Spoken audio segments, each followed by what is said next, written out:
Sans plus tarder, je voudrais donner la parole en tout premier lieu à André Fertier. André Fertier, bonjour. Bonjour.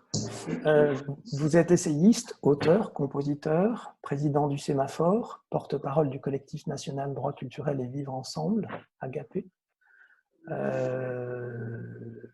Comment envisagez-vous la question du handicap, mais plutôt plus généralement la question de l'inclusion et de comment on peut prendre en compte aussi les droits culturels dans ces problématiques d'une vision plus large de ce que nous pouvons considérer comme inclusif? Oui, bonjour à toutes et à tous tout d'abord, et puis merci, je tiens à remercier vraiment les organisateurs de ces rencontres de donner cette possibilité d'aborder cette thématique de l'accessibilité des droits culturels dans l'objectif du vivre ensemble, et tout particulièrement, je porterai un focus sur l'accès en effet à l'éducation, à l'enseignement artistique pour les personnes en situation de handicap.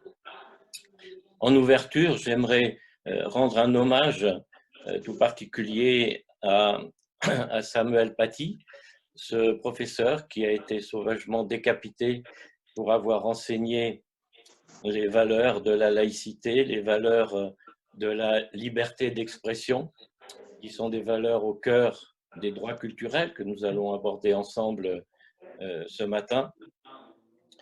Par ailleurs, dans cette période de confinement, j'émets un vœu, je souhaite que nous puissions prendre plus conscience de l'isolement des personnes vulnérables et notamment de l'isolement culturel qui ne doit pas rester considéré comme une fatalité, mais qui relève de responsabilité et de notre responsabilité à tous, à chacun. Voilà, donc je propose un exposé bref, donc comme prévu d'environ 15 minutes, en 3 points. Tout d'abord, sur la question des enjeux attachés à l'effectivité des droits culturels. En deuxième point, donc, un bref panorama sur la réalité des possibilités d'accès à l'éducation, à l'enseignement artistique pour les personnes en situation de handicap aujourd'hui. En troisième point, donc, et dernier point, finalement, peut-être donner un éclairage sur les principaux concepts, représentations et approches qui sont source de discrimination culturelle. Et en conclusion, quelques préconisations. Alors, les enjeux attachés aux droits culturels sont très nombreux. J'aime insister sur l'enjeu de dignité humaine, car aucune personne ne peut être définie par ses seules données biologiques et réduite à celles-ci. Nous sommes tous des êtres de culture et nous devons prendre conscience que des milliers de personnes aujourd'hui encore en France, et tout particulièrement des personnes handicapées, agents en perte d'autonomie, sont considérées uniquement au regard de ces données biologiques, en ne bénéficiant finalement que d'un accès à des soins de nursing, en n'ayant aucune possibilité, de par l'environnement qu'on leur a aménagé, aucune possibilité d'accéder à des nourritures culturelles au quotidien et notamment à des activités artistiques. C'est une situation d'exclusion culturelle absolue qui est une forme de maltraitance inacceptable. Donc un enjeu de dignité humaine. Un enjeu aussi central qui n'a pas été suffisamment compris, je pense, par les responsables politiques et les associations représentatives de personnes handicapées, c'est que l'accès à la vie culturelle, artistique, est un préalable à une bonne inclusion sociale, scolaire et professionnelle, un facteur évidemment d'épanouissement, mais aussi de lien social. Et puis, j'aimerais indiquer également que l'accès à la culture, la possibilité de participer à la vie culturelle, est aussi un enjeu de cohésion sociale et de paix. Nous le voyons à quel point encore ces jours-ci, le manque de culture peut tuer en attisant la haine entre les êtres et entre les peuples. Donc, les enjeux, nous le voyons, sont nombreux. Un enjeu aussi, on l'oublie trop souvent sans doute, de déontologie professionnelle. Et pour nous, qui sommes des professionnels pour la plupart réunis aujourd'hui du domaine culturel et artistique, nous devons avoir aussi à l'esprit cet enjeu de déontologie. Et également, donc, je m'excuse parce que par moment c'est noir, donc je ne savais pas si ça continue à marcher. Vous m'entendez bien? Vous ne m'entendez pas? Oui, oui, si, nous entendons très bien. Très bien. Pas de souci. Donc, on voit un nombre important d'enjeux et bien sûr la question des enjeux de droit. Alors, quels sont ces droits? Et donc, déjà, il s'agit de savoir si nous voulons vivre dans un état de droit ou dans un état de jungle où c'est la loi du plus fort, finalement, qui domine. Quels sont les droits culturels? Je vais essayer d'aller vite. Ils sont très nombreux. Bon, au cœur des droits culturels, on vient de le dire, la liberté d'expression, la liberté de culte, et pour moi, fondamentalement, le socle, c'est l'article 27 de la Déclaration universelle des droits de l'homme. Donc, ce principe, donc, que toute personne a le droit de pouvoir participer librement à la vie culturelle de la communauté. Ensuite, d'autres principes comme, bien sûr, la propriété intellectuelle, les droits d'auteur et aussi la question du respect des diversités culturelles qui ont été rappelées par de nombreux textes internationaux. Vous pourrez les retrouver sur le site de Sémaphore, notamment Culture Citoyenneté, ou sur notre portail de l'accessibilité culturelle. Et puis, concernant plus particulièrement les personnes handicapées, il y a la Convention de l'ONU relative aux droits des personnes handicapées, adoptée en 2006 et ratifiée par la France en 2010, notamment avec son article 30 qui pose de nombreux principes essentiels qui doivent nous servir de guide à nous professionnels et en tant que citoyens aussi, pour voir comment organiser la vie de la cité, notamment l'accès à l'éducation et à l'enseignement artistique. Quels sont ces principaux principes? Ce sont principes d'égalité des chances, d'égalité de traitement, d'égalité d'usage, bien sûr, et de non-discrimination. Tous ces principes sont absolument essentiels. Ce sont aussi des exigences, et notamment donc des exigences d'accessibilité qui s'appuient sur le principe de l'accessibilité universelle. Après, il y a dans la loi au niveau franco-français, déjà pour tout le monde, le préambule de la Constitution qui indique bien la nation garantit l'égal accès de l'enfant et de l'adulte à la culture. C'est essentiel de le rappeler. Concernant les personnes handicapées, la loi du 11 février 2005, égalité des droits et des chances, participation à la citoyenneté des personnes handicapées, comporte notamment 2 décrets importants. Celui de la prestation de compensation du handicap, qui a reconnu dans la liste des besoins essentiels à l'existence et ouvrant droit à compensation, ce qui est essentiel, l'accès à la culture et à la communication, et qui permet notamment d'avoir 30 heures d'aide humaine, par exemple, pour être accompagné vers un conservatoire et pendant l'activité. Ensuite, décret de 2006 concernant les établissements, l'accessibilité des établissements recevant le public, et qui concerne l'accessibilité du cadre bâti, mais aussi, et c'est essentiel, et qui est applicable depuis le 1er janvier 2015 par-delà les ordonnances des ADAPT, donc qui dit que les prestations, donc les services, donc les cours de musique, de danse, doivent être accessibles comme pour les personnes valides ou à défaut présenter une égale qualité d'usage. Voilà un peu pour le cadre légal. Alors on parle d'accessibilité, donc j'aimerais évoquer aussi bien sûr le concept de l'accessibilité culturelle, il est très important, qui finalement c'est un outil d'appui méthodologique, c'est-à-dire qu'il s'agit de repérer la diversité des barrières qui risquent d'être présentes et qu'il faut abolir, ou d'éviter de construire ces barrières lorsque l'on dirige un établissement culturel, lorsqu'on a un projet artistique. Ces barrières, elles sont nombreuses, elles peuvent être des barrières physiques, des escaliers, mais elles peuvent être aussi des barrières sensorielles, des barrières sur le plan cognitif, sur le plan des représentations qu'on se fait de la culture, d'un établissement, donc elles sont très nombreuses. Et face à toutes ces barrières, il y a aussi des savoir-faire qui ont été développés, comme l'audio-description, le sous-titrage, etc. Et concernant les pratiques artistiques, je pense au cahier pédagogique qu'a édité Sémaphore avec le Centre national de la danse sur Danse et Handicap, où on voit qu'il y a de nombreux savoir-faire, une richesse d'expérience sur lesquels s'appuyer. Et puis, le concept d'accessibilité culturelle est associé à la notion de chaîne d'accessibilité culturelle, car c'est un point très important, puisque pour que l'accessibilité soit au rendez-vous, il faut qu'il y ait une chaîne d'acteurs qui soit mobilisée. Et concernant les personnes en situation de handicap, il faut qu'il y ait au cœur, bien sûr, les professionnels de la culture, mais aussi qu'ils puissent travailler en coopération avec, bien sûr, des professionnels du secteur sanitaire, médico-social, social, selon les cas. Donc voilà, concernant l'accessibilité, les droits culturels et les enjeux. Alors, face au fait qu'il y a tous ces savoir-faire, une richesse de possibilités pour construire ce qu'on appelle un environnement capacitant. N'oublions jamais que dans la définition du handicap, depuis la définition de l'OMS de 1980, il y a 3 éléments, la déficience, l'incapacité et l'environnement. Donc l'environnement joue un rôle central. Et donc nous devons savoir ensemble, c'est l'objectif d'une société inclusive, construire un environnement capacitant. Et au regard, bien sûr, des principes d'égalité, de traitement, des chances et de non-discrimination. Alors, le deuxième point, c'est finalement quel est brièvement le panorama concernant la réalité des possibilités d'accès des personnes en situation de handicap à l'éducation et à la formation artistique. On peut l'aborder sur plusieurs angles. Moi, je ferai rapidement, on peut analyser 4 parcours différents. Par exemple, le parcours en autodidacte. Et il va de soi que le parcours en autodidacte, les personnes handicapées souvent sont pénalisées parce que en termes de parcours autodidacte, qui dit parcours autodidacte dit la nécessité de beaucoup d'échanges, de rencontres. Et donc, échanges et rencontres impliquent une accessibilité des transports, des lieux, une accessibilité aussi de l'information.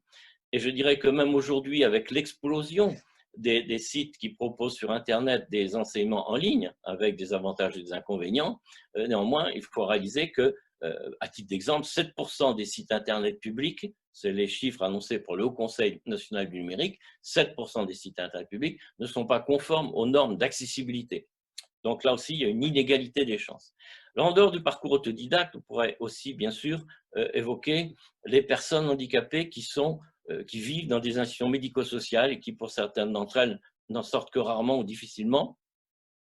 Dans le réseau des institutions sanitaires médico-sociales, on voit à l'analyse que se sont développées essentiellement des activités occupationnelles, certaines activités artistiques, mais portées essentiellement par des professionnels du soin et non des professionnels de la culture et des arts. On voit aussi quand même la possibilité d'accéder à certaines créations, de projets de création artistique portés par des artistes en résidence. Et donc, il y a cette question que, par contre, l'accès à l'éducation et à l'enseignement artistique, qui suppose l'accès à des cours et dans la durée, n'est pratiquement donc jamais présent, n'est pratiquement jamais proposé au sein de ce secteur sanitaire médico-social, y compris dans le cadre des centres d'accueil de jour. Ensuite, donc, il y a la question de l'accès dans le cadre de l'éducation nationale, au niveau du tissu scolaire, lycée, collège, etc. Et donc là, j'ai échangé brièvement avec Jean-Michel Blanquer sur ce sujet, j'ai eu des réunions avec des inspecteurs généraux de l'éducation nationale. On constate qu'en effet, les enseignants dans le domaine de l'éducation nationale, et en plus sachant qu'il y a des bacs options musique, danse, dramatique, les enseignants ne bénéficient pas à ce jour de dispositifs institués leur permettant d'accéder à des ressources en termes de personnes ressources et de documents ressources pour faire face aux difficultés qu'ils rencontrent éventuellement avec des élèves en situation de handicap, que ce soit déficience auditive, visuelle, motrice, mentale, cognitive, etc., psychique, autisme. Et donc là, c'est un grand souci. Concernant le réseau, je dirais, des écoles de musique, pour l'accès aux pratiques amateurs, notamment dans les conservatoires, le paysage est très contrasté. Alors, je m'appuie pour argumenter mon propos sur des rapports, le rapport d'études notamment de l'Inspection générale des affaires culturelles, coordonné par Catherine Meyer le reculeur, remis en 2016 donc par le ministère de la Culture, rendu public uniquement en 2019. Il a fallu qu'on saisisse la CADA, la Commission d'accès aux documents administratifs. Et puis donc à d'autres rapports comme celui du Sénat, j'avais été d'ailleurs moi-même, j'avais demandé qu'il y ait une mission d'information au Sénat, on l'avait obtenu, et donc il y a eu un rapport en effet du Sénat sur ce sujet de l'accès des personnes handicapées au spectacle vivant et aussi à l'enseignement artistique dans les conservatoires.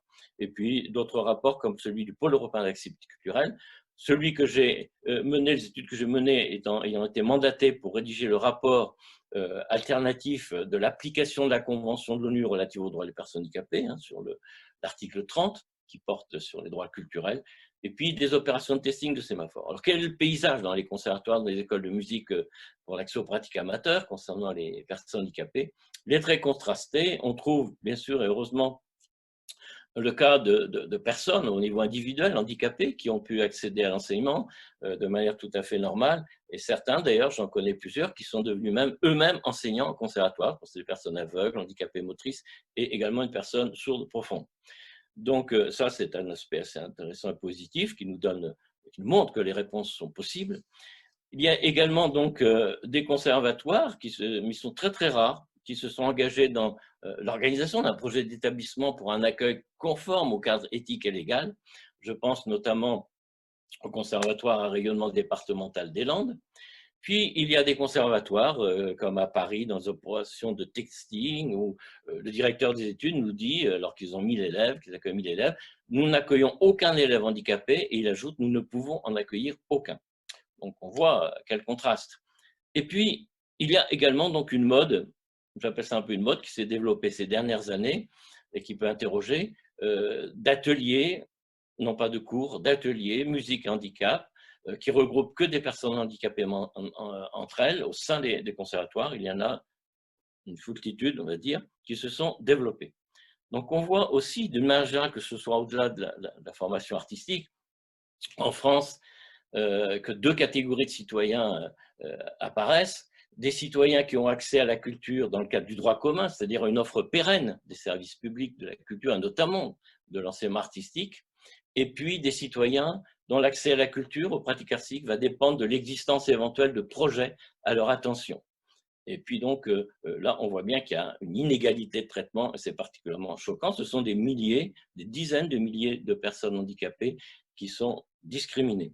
Alors, pour faire court, quelles sont finalement les principales représentations, concepts et approches qui sont sources de ces discriminations? Alors, en tout premier lieu, c'est le fait que les responsables politiques, au niveau de l'État et des collectivités territoriales, ont laissé à l'abandon les personnes handicapées concernant leurs droits culturels. Ce qui est grave et c'est inacceptable, sachant que la loi NOTRe, nouvelle organisation territoriale de la République, adoptée en 2015, a rappelé que les droits culturels, l'effectivité des droits culturels, sont sous la responsabilité partagée de l'État et des collectivités. Il faut le savoir. Et donc, face à ce vide, parce qu'elles ont laissé à l'abandon les personnes handicapées concernant leurs droits culturels, se sont développées des pratiques inacceptables, un véritable chaos conceptuel. Alors, quels sont-ils? Alors déjà, face aussi à la politique du handicap, qui est condamnée par la rapporteure spéciale de l'ONU aux droits de l'homme concernant les personnes handicapées, la France a eu une approche médicale du handicap, et non pas par les droits. Cette approche médicale du handicap réduit la personne handicapée à sa maladie, à son handicap, avec souvent d'ailleurs confusion entre handicap et maladie. Et dans le domaine culturel et artistique, qu'est-ce que cela provoque?